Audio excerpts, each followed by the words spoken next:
A major security breach has just rocked the animation world.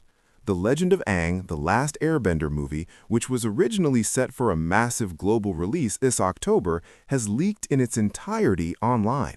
Today, we are breaking down how this happened, what is actually in the leak, and the impossible choice Paramount now faces as their most anticipated project of the year circulates on social media 6 months early. This is not just a standard trailer leak or a few pages of a script. During the week of April 12, 2026, the full feature film began appearing on X, formerly known as Twitter.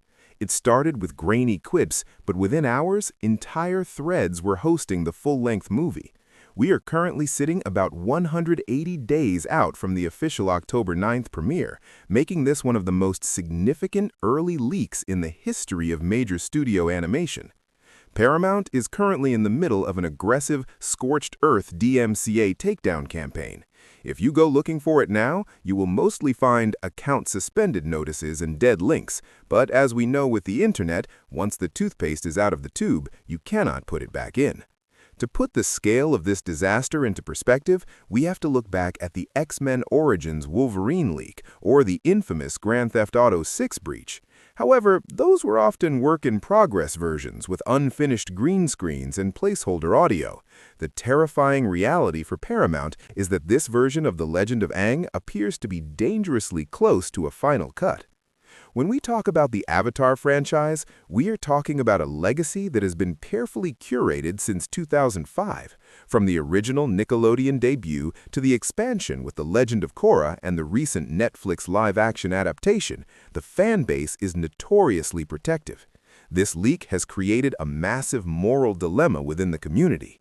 On one side, you have the spoiler-free advocates who are urging everyone to look away and report the links to support the animators who spent years on this project. On the other side, you have the analytical fans who are already deep diving into the plot points and character arcs. This is a massive hit to the creators and the studio. They rely on that first-week wow factor to justify the existence of future projects. If you want to stay updated on how the studio responds to this crisis and want to support the official release of these stories, make sure to hit that subscribe button and turn on notifications. It's the best way to help us keep track of these industry-shifting events as they unfold. Now, let's address the elephant in the room, the quality. Is it actually finished? The final cut mystery is what has industry analysts sweating. Early viewer reports from those who caught the leak before it was scrubbed suggest that the movie looks surprisingly polished. We are seeing finished color grading, what sounds like a final orchestral score, and high-level VFX.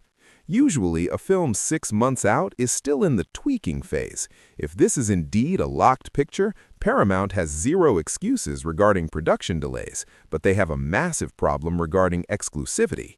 We saw something similar with the Sonic the Hedgehog movie years ago, where early feedback, though that was a trailer, not a leak, forced a redesign.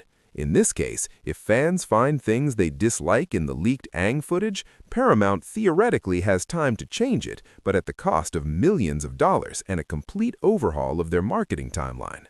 So what happens next? Paramount is likely looking at 2 very different doors. Option A is the pull forward. This is the emergency strategy where the studio realizes the mystery is gone and decides to move the release date up to next week or next month. The goal here would be to capitalize on the current social media firestorm before everyone sees it for free on a pirate site. They would essentially be trying to beat the leakers at their own game. Option B is the stick-to-the-plan strategy. This involves keeping that October date, continuing the takedowns, and hoping that the theatrical experience or the high bitrate streaming quality on Paramount Plus will still draw a crowd. This is a huge financial gamble. Paramount relies on Q4 subscription numbers to please shareholders, and having their biggest draw of the year leaked in April could lead to a disastrous end-of-year report. We can look at how HBO handled the House of the Dragon finale leaks. Despite the episodes being online days early, the official broadcast still broke records because the event of watching it together mattered more than the spoilers. But a few days is very different from 6 months. A half-year lead time gives the entire world a chance to see the movie twice over before a single ticket is sold. In summary, a full-length animated masterpiece is currently in the wild 180 days early. Paramount remains officially silent, choosing to let their legal team do the talking through copyright strikes. This event will likely change how Avatar Studios handles security for all future projects, including the upcoming Earthbender series. The big question remains for you. Will you wait until October to see it in high quality as intended, or is the temptation of a leak too much to resist? I want to know your thoughts in the comments. Are leaks ever okay if a studio takes too long to release a project, or is this just pure theft that hurts the artists? If you want more updates on the future of the Avatar universe, you can watch our breakdown of the upcoming Earthbender series right here. Thank you for watching, and I will see you in the next one.